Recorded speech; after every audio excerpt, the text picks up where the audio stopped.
Hello, everyone. Welcome back to Audio Hug, hosted by me, Emily. It has been a while. It has unfortunately been a while. I have not found the proper time to sit down and do this, and I've probably had time and just haven't, and that is my bad. Yeah, and then with the other episode I posted, the first one that I recorded while being here, I totally forgot about, and then I edited it really quickly and forgot to put in like certain photos and things I said I was going to add.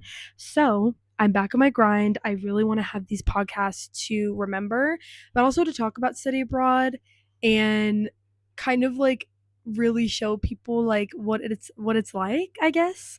And it's really different for everyone. It's also different depending on the country, even the city you study abroad in. Like it just depends.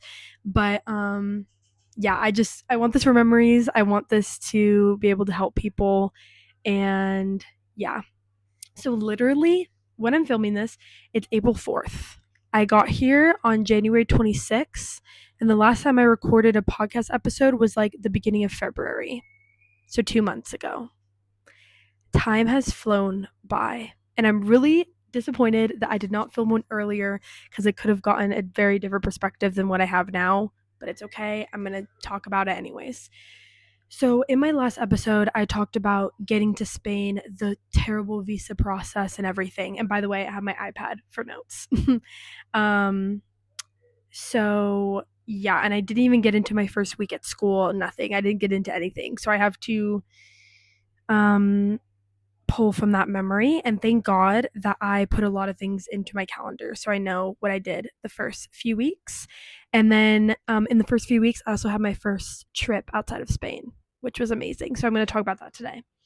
So first, what I'm going to start off with talking about is my apartment. I'm filming on my Spanish balcony in Madrid. I absolutely love my apartment and I got really, really lucky. So I'm going to talk about how I found it.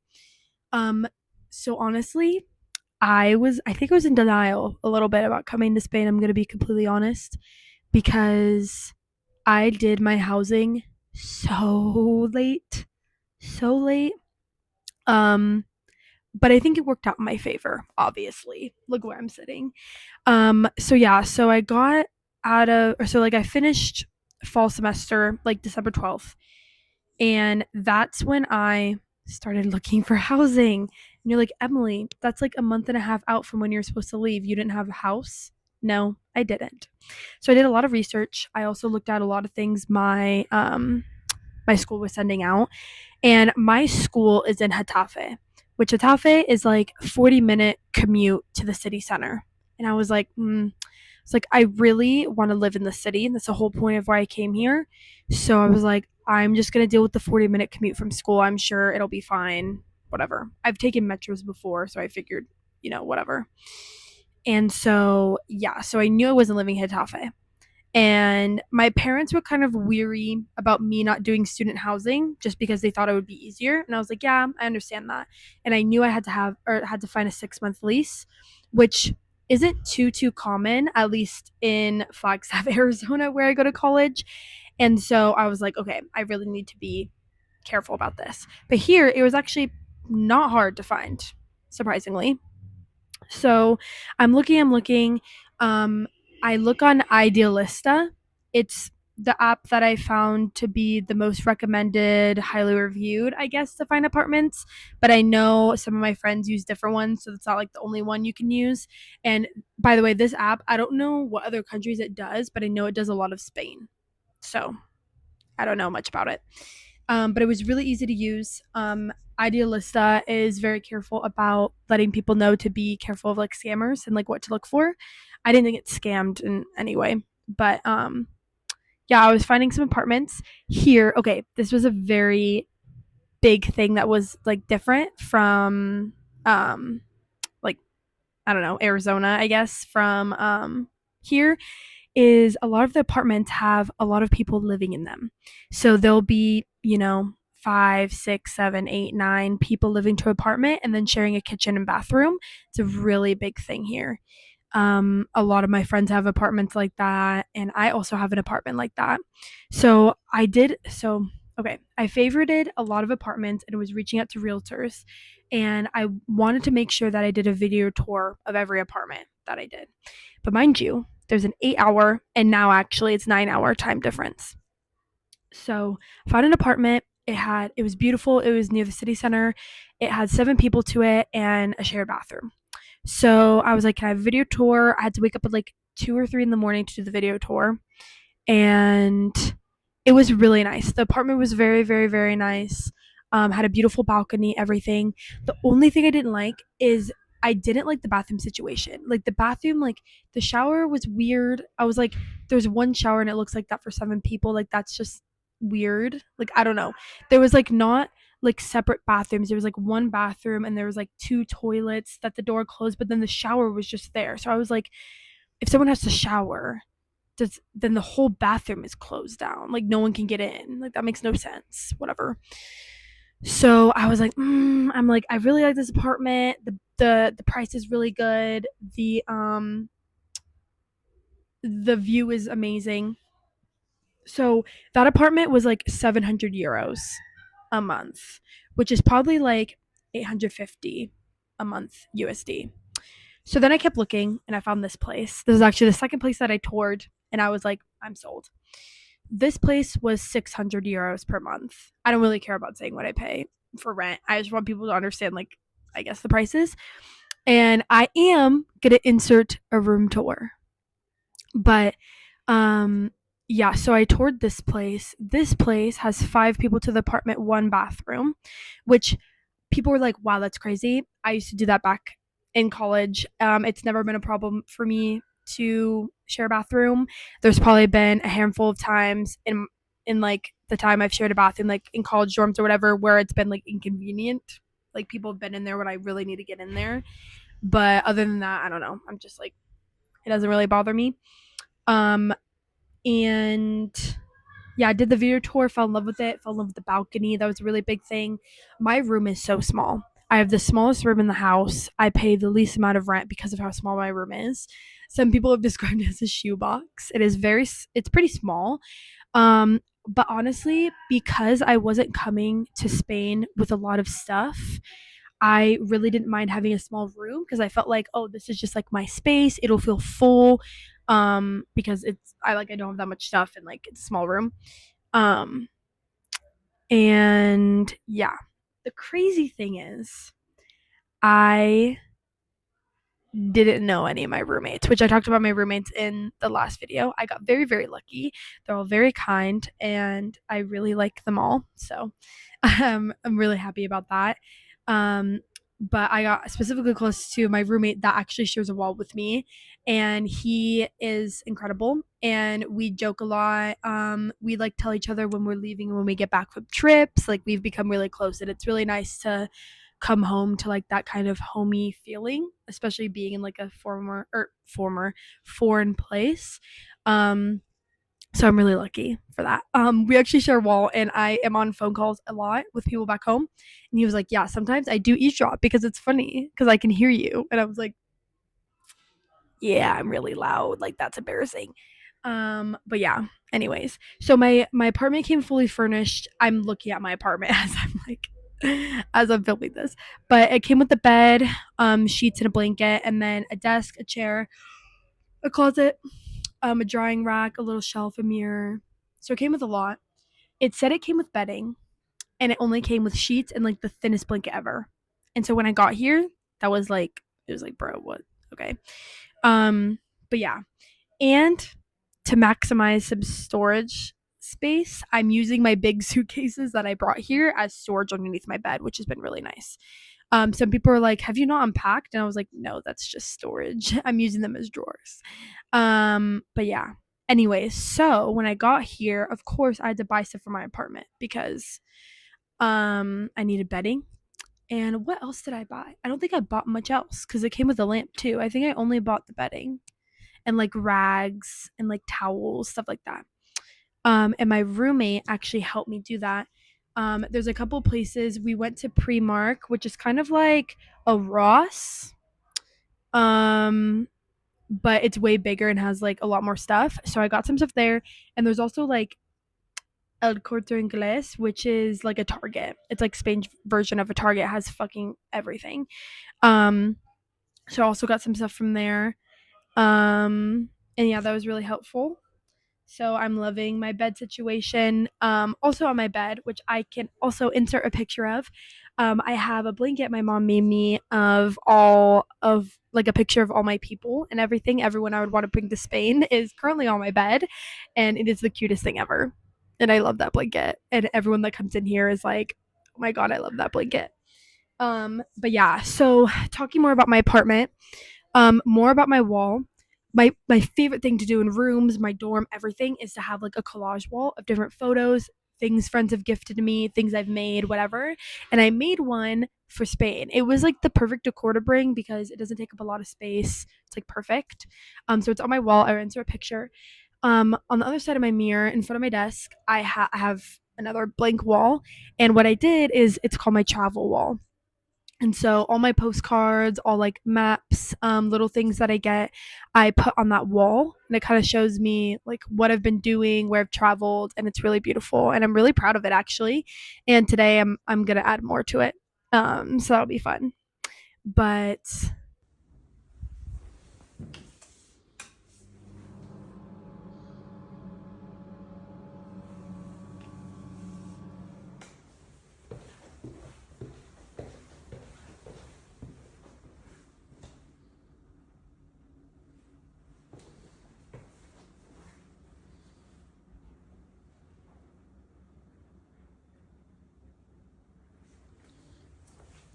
And then this is my room. Sorry, all my roommates are sleeping. But this is my official room tour. So I have this blanket that mom made me with all the people that I want to take to Spain, and it's literally gorgeous. My bed, and then I have my suitcases under my bed for extra storage, and then my backpack, my mirror, and my desk, and then I have this little end table with all my books and all my chargers and stuff. And then across from my bed I have this wall that I decorated, and then I'm hanging up some memories and stuff that I get from places on this wall, and then my little shelf, and then here's my closet situation, which is actually perfect. I thought it was going to be too small. And then my backpack's up there. I have my toiletries and stuff down there, shoes in that corner, and then the best part is my own balcony, and this is my view. yeah, so that's a kind of a little synopsis about my room. I have this, or about my apartment. I have the smallest elevator ever. I've met some really sweet people in the building, and my for the kitchen, it also came with all the dishes and things. I bought a mug. I lost my hydro flask in Morocco, so I had to buy a water bottle. I really hope you can't hear the people screaming. um, yeah. So also with the location, my apartment, I guess this location, I hoped it would be good.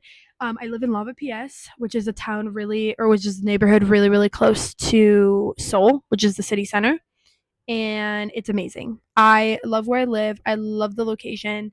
It's not too crowded, but it also is still like lively. It feels like my own kind of little neighborhood, and I'm really, really happy with it.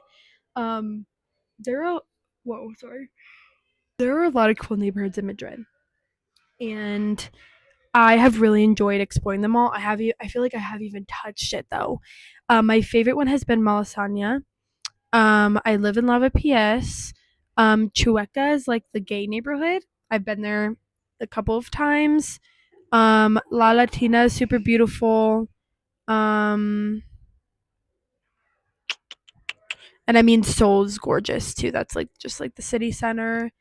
Plaza de España is beautiful, like that whole area next to the palace and the cathedral is beautiful.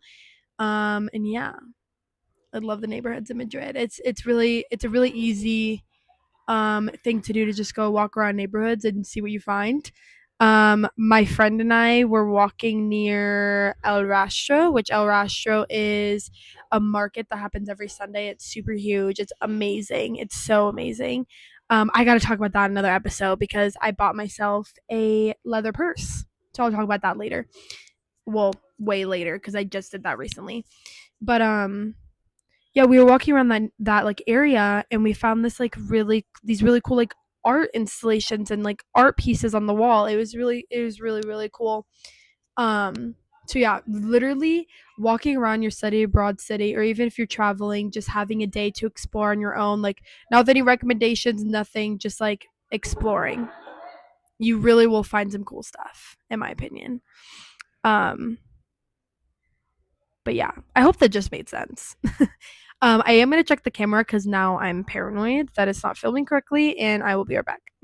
I feel like I also say this every single episode. I get so paranoid that my camera isn't like set up correctly, or like, I don't know, that it isn't doing what it's supposed to do. Because if I ended this podcast episode and looked at my thing and it wasn't recording, or like it wasn't like centered or something, now I'm even paranoid. I'm not going to check again, but whatever. Um, yeah. So, okay, where do I go next? What do I want to talk about next? I'm gonna tell this random story, okay? Because I wrote it in here. It was in my calendar, and I was like, I have to talk about it. So, oh my gosh. Okay. This is perfect. Wow, I forgot all about this. I didn't even talk about this. This is crazy.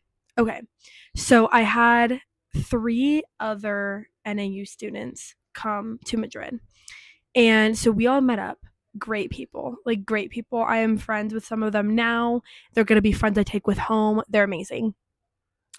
They came here with their parents. Their parents moved them in, which is an amazing experience to have.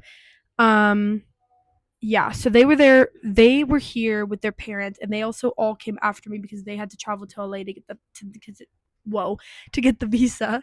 And so we didn't like come together, but we all met up and we got churros because churros and chocolate are a huge thing here in Madrid, which it's very good. It is very different from what I like think a churro is, just because it doesn't have cinnamon sugar on it, or it doesn't taste like it does. So yeah, which makes it like work better with the chocolate. Like it just tastes better because it's not covered.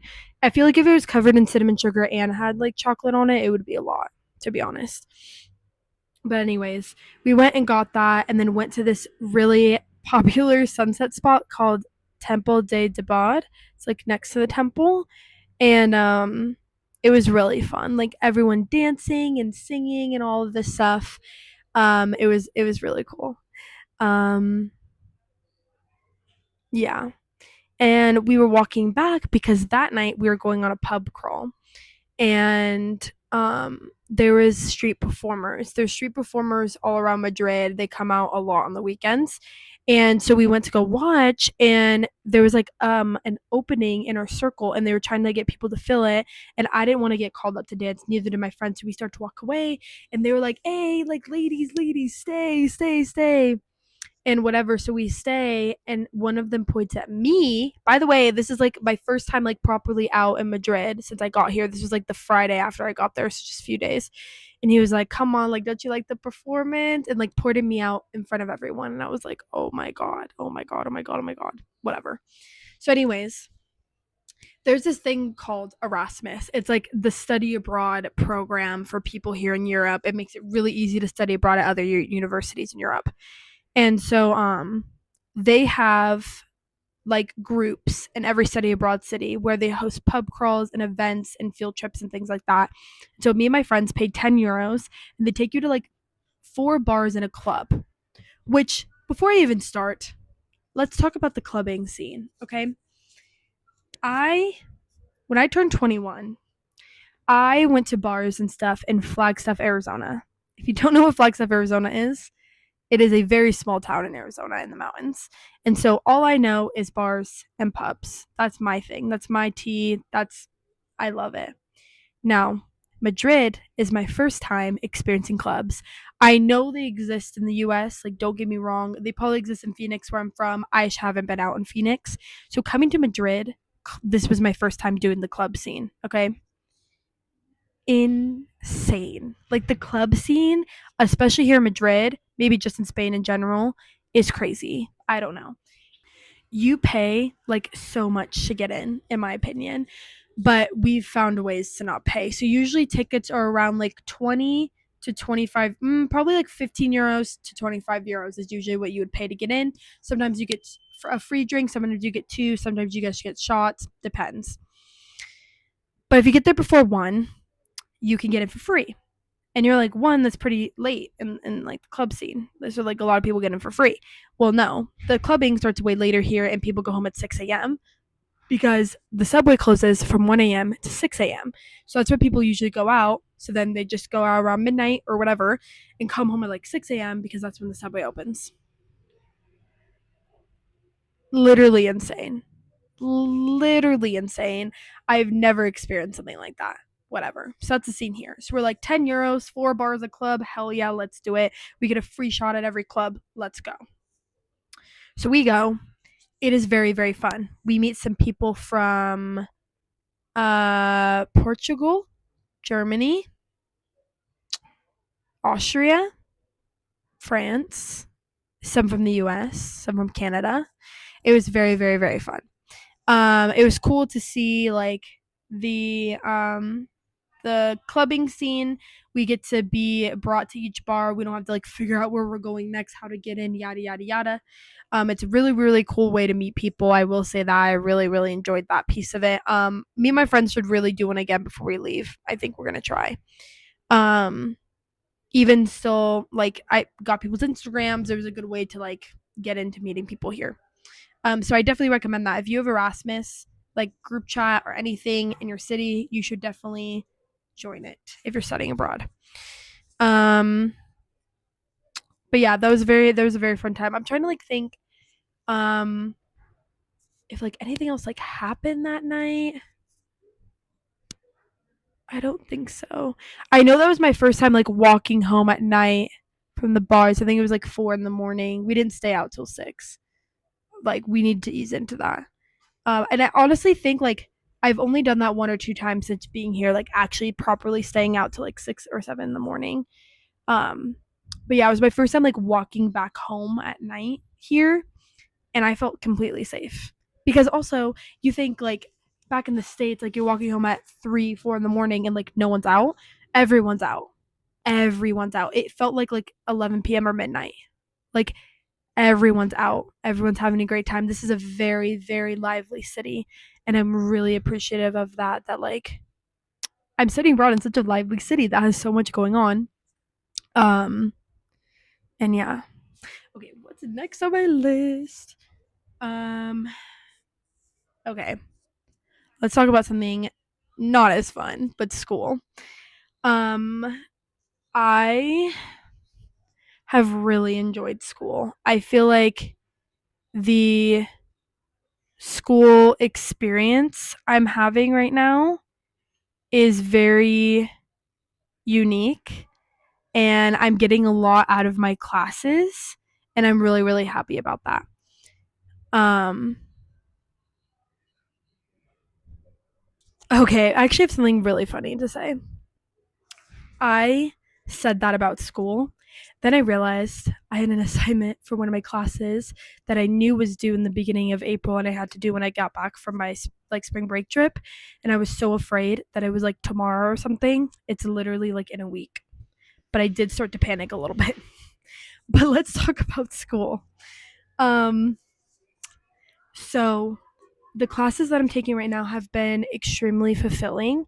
And I'm really happy that I'm taking classes that are so thought provoking and I can apply to what I'm experiencing here. So that's been really cool. So, my first day of university, I was so incredibly nervous. Mind you, I had a lot of culture shock coming here. And the next day I had to go to class and figure out how to get there on the metro and everything. And I went there so early. And I also went there early to check on the gym and see how I can get that. And you have to pay, and it's so much. So I never ended up getting a gym membership. I think it's stupid that I had to pay to go to the gym at the school I'm paying to go to, but whatever. Um, so yeah. Anyways, um, my professors are super nice.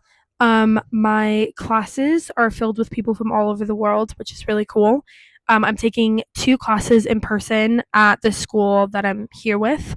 They're both in English. One of them is social journalism, and the other one is feminisms. And then at my home university, I'm taking an honors capstone class. I'm doing a blog and the assignments from the class for my capstone. And then I am doing race and relations online, and that class just started a couple weeks ago. So my social journalism class, they obviously teach us about journalism and reporting on like social rights topics. Um, and it's been really, really cool to learn about the importance of journalism and how different countries report on things going on socially. And the big assignment for the class, like we have an exam at the end of the term, but the big assignment that we're working on all semester is a podcast and a paper. Actually, for both of my classes, I have a podcast. So I think that's really funny.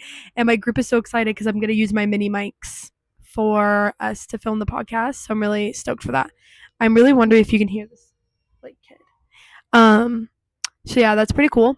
So for my social journalism class, we are doing a podcast about homelessness in Madrid, and we are reporting on an organization here that like specifically helps people who are homeless in Madrid.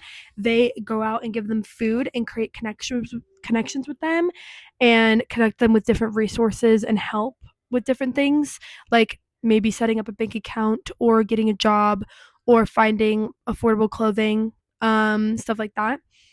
And we actually got the privilege to interview with someone from that organization, and it was really, really eye opening just to hear about homelessness here and what they do. And yeah, and that was more recently. And I think I'm going to talk about that. Actually, I'll talk about that right now. So homelessness is a really big issue in Madrid, and what they do is they bring food to them. They have different routes that they do. They bring food to them. They make connections with them. They make them feel like they make them comfortable and like actually create a relationship with them to help them. And having that relationship like really does make a really big difference. And she was explaining to us that a lot of these people that are homeless have had like all these like really big things happen to them at once. So like she gave us an example, like if your mom died, you lost your job, and your car broke down all within the same month. It's really hard to bounce back from these kind of things, and it can lead you to become homeless. And once you become homeless, it's really hard to climb out of it, given the state of the society. And there's a lot of stigma and stereotypes and harassment towards homeless.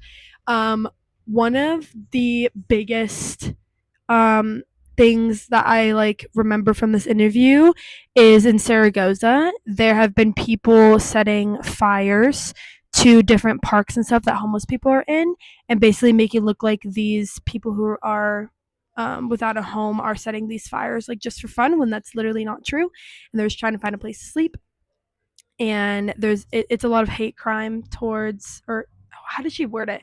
I think she said hate crime towards these towards like homeless people, and it's terrible. And it's these people are just having a hard time getting in back into society. And she even told us, like, even when these people do, like, let's say someone does get an apartment, they get a job in an apartment, they're starting to get back into it, they've been so used to being homeless and having all this noise and being outside, that being in an apartment alone could be really, really isolating, and it could lead to depression and anxiety and all of these other added on issues after they just like got their life like back. So it's really, really hard. And I feel like in every country there is really bad stigmas and stereotypes about people who are homeless, and it is not okay. I'm also very passionate about this. It's one of my things that I'm interested in my social work field. And she was like, the biggest thing that I think people should like really think about is how we talk about and describe people who are homeless and the stereotypes that we're perpetuating about them, because they are people too. They're people with real lives and families and feelings and all of these things. Oh, okay. Let me just throw my mic. I'm really passionate about this, and I hope I'm speaking on this correctly. But yeah, also this organization is really cool because they're not politically affiliated and they only go off like private donations. They don't like align themselves with any like company or political like affiliation. And yeah, so they're like such a great company. I will insert the name and their like logo and stuff and even their website below if you want to check them out and donate, because they are private donations. And yeah, so hopefully we'll get the chance to volunteer with them soon. But that was a really really cool interview, and I will probably talk about it again once we're done. And I kind of also want to post the podcast that I make with my other classmates, um, so we'll see if they'll let me, but hopefully we can, because I really want to spread awareness about them. It's a really great organization. And yeah, so I do have a group. I have two girls from my class that are in my group. One of them is from the US and the other one's from Canada. And then back to my feminism class, we do a lot of readings and lecture in that class, but it's really interesting because I get to see like the progression of like feminism and different things I didn't know before, and hear opinions about the topics that we're talking about from people all over the world. Like there's people from Germany, from Spain, from France, um, from the US, from Canada, all of this stuff. So it's really cool to hear different opinions and different ways people grew up and what they think and all of that stuff. So that's really, really cool. But for that class, we're picking a topic that has to relate to feminism and creating a podcast on it. And we're talking about the question we chose was, is menopause the end of a woman's life?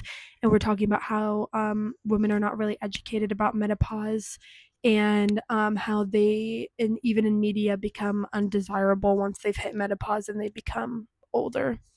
So I'm really, really excited to do that with my group, and I have a group for that class too. And there's one girl, her name's Sejal. Hi, Sejal, I love you. Um, she was the first person I met at uni and has also become a really good friend of mine. And literally this past week, we did the El Camino de Santiago together. And I will talk about that another time, hopefully with her on in an episode. But yes, that was really amazing. So I've become really close with her, and I'm really, really grateful for that friendship because I know it's gonna like leave study abroad, and I want to go visit her in Canada, and I want her to come visit me in Arizona. So it'll be really fun. But my feminisms class, there's 5 of us, and we've become a little friend group. But I love it. Um, I met them out on St. Patty's Day to go out. We talk every day in between class, and we go sit outside in the sun and talk. And then we've done study groups together. And then I couldn't go to this, but um, Grace is from, one of the girls is from Canada as well, and she made poutine. And they all went over to her apartment and hung out with her roommates, which I was in Barcelona for that, so I couldn't go. But super grateful for those girls, and I really, really love each one of them. One of them is from New Mexico, two of them are from Canada, and one of them's from France. So a little mix of us. But actually, the girl from New Mexico has been here for 8 months or 9 months. She's been here since last August. She's doing a full year here. So it's really awesome. I love them all so much, and I'm so grateful to have like kind of built a little friend group here, and I even have like the little friend group from NAU. So it's really awesome. But yeah, so it's everything about my classes, really like my professors. They do have a very kind of strict grading scale here. Like they grade on a scale from 1 to 10, and a lot of exams have a really high weight on your grade. And 2 weeks ago or last week, I had my first exam for feminisms, and I think it went well. We studied quite a lot, but we'll see because it hasn't been graded yet. But yeah, I think that's all I have to say about school. Um, I have a lot written on here, and definitely not all of this is going to be talked about, but it's okay. But here's another random story that I did the first week when I was here. Oh my gosh. Wait, did I even talk about this? Before the Erasmus bar crawl, I did a free walking tour. Sejal actually told me about it, and you just book it for €3, which technically means it's not free, and then you'll pay your guide as much as you think that they should be tipped for the tour that they did. So I went on a free walking tour, and I was thinking it was gonna be like an hour, hour and a half. It was 3 hours, and I learned so much about Madrid, like so much. I learned that they don't do the tooth fairy here, and they do the tooth mouse, and they actually have a little door on the side of a building that is like his little house, which I think is so cute. I learned about some of the history, the Spanish Civil War, the like governmental system here and everything, and like how like soon, not soon, I don't know how soon, but they'll have a like a ruling queen. So that'll be pretty cool, I think. I don't know. Um and it was a really really cool walking tour. But what I learned from the walking tour that I didn't know about is, so one of the churches here, the nuns, they used to have a like laundry business where they'd wash people's clothes, but now, since it's like kind of outdated, they make cookies. And so you can go to these nuns and buy cookies, and basically you get buzzed in, you walk in there, and there's like a spinning table, and you say how much you want, you put the money on there, and then they'll spin it and then give you the cookies and like the change. And they're pretty good cookies. It was a really cool experience. um Madrid also has so many vintage stores, because after that we went and like shopped, and we did some vintage store shopping. So yeah, I've yet to find like a cheap thrift. I feel like El Rastro, that like Sunday market that's really popular, is like the closest I've gotten to like a purely like thrift flea market, like cheap kind of vibe, because I want to like thrift here. But a lot of vintage stores here at the beginning of the month have days where their stuff is like really really cheap. So that's really cool. Um so yeah. I'm gonna have to do a haul of everything I got when I studied abroad when I get back home. I'm gonna do that. I'm gonna do that. Um, but yeah, the nun cookies were really, really cool. Um, okay, so with my friends from NAU, we also went to a rooftop.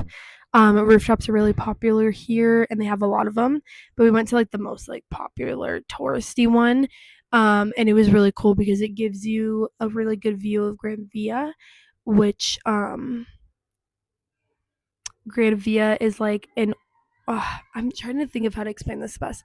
It's like a big street with a lot of shopping, but it has really like historic architecture. And so it's really really beautiful, but it's really popular. It has a lot of like the more expensive stores. I haven't bought anything from there yet, but it's really tempting because like we went to this like little vintage shop that was so cute. Urban Outfitters here, of course, it's gonna be freaking cute. The Zara here is very popular and very cute as well. Bershka, Pull and Bear, they're all really popular. I think here I'm being very particular with what I spend my money on, if that makes sense. I don't want to come home with all of the stuff that like I didn't need and didn't need to spend my money on. I'm trying to be frugal and also like very picky with what I want to buy. um, but yeah, I'm gonna have to do a haul of stuff that I've gotten. I really haven't gotten a lot in Madrid yet. I'm not gonna lie. I keep like touching the mic to my mouth. I'm so sorry. The audio probably sounds terrible when I do that. Also, I'm sorry my voice is kind of gone.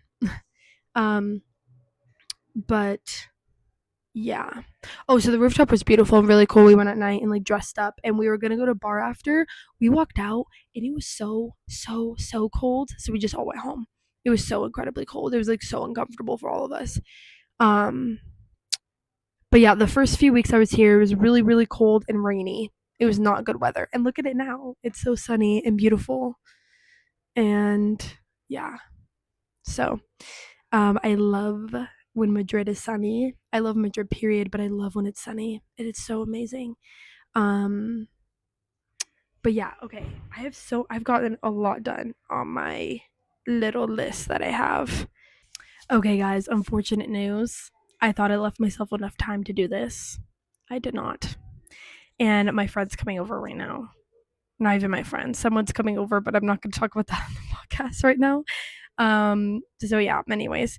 Um yeah, I don't even know what to talk about next because I don't have that much time. But I think let's talk about my Metro card. Let's talk about my Metro card really quick before I end this.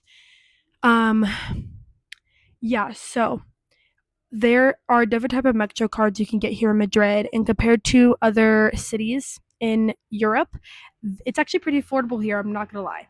So a 10 ride pass for the Metro is about 12 euros, which is not too bad. But there is a monthly pass that students, and you can qualify in other ways, but students can get it for 10 euros a month from unlimited rides on trains, buses, and the metro. And you have to like apply for, you have to set up an appointment, bring your passport, your student ID, everything, and you have to like set it up and everything. So I did that, and it was a really easy process. And now I go on any form of transportation anytime I want, no matter how many times I want, for 10 euros a month, which is actually insane and so affordable because obviously I don't have a car here, so I don't have to spend money on gas. And it's really easy to use. And I mean, obviously, sometimes it is inconvenient. Sometimes trains are late or it's really busy and there's a lot of people, but I really enjoy it. And I actually like, even my commute to school, it is 40 minutes. Like, I'll make voice memos to people, I'll be listening to music, I'll listen to podcasts. Like, it is really awesome to take public transportation. And I really love it. Trust me, do love my car and I really do miss it. And I had a thought the other day where I was like, I really hope I remember to, like, how to drive when I get home because I have not driven in a really long time, like 2.5 months now. So that's really crazy. Um. Okay, let's talk about one more thing. Museum del Prado. Um, it is a beautiful museum here in Madrid, Spain. It is one of the most popular. It has a lot of art, a lot of portraits, and historical art pieces. And there's the three big museums here. It's the Del Prado, the Thyssen, and the Reina Sofia. All of them are free for students, which is really awesome. And I've gotten the privilege to go to the Del Prado by myself once and with a friend another time. And then I went to the Reina Sofia with two, like, once with a friend and once with another friend. And then I went to the Thyssen with a special someone that I'm not talking about on the podcast right now. But yeah, so the Del Prado I went to by myself, which I really enjoyed, going to a museum by myself and be able to go on my own pace, read what I wanted. I spent 2.5 hours just on the first floor. There's so much to read. I felt like I was reading every single thing, but it does get repetitive. There's a lot of religious art and a lot of portraits, but it was really cool. And it's beautiful. There's no pictures in the whole museum, so I can't even insert any pictures. Well, I can because I did sneak some photos. I will decide if I want to put those in or not. Um, but yeah, it was incredible.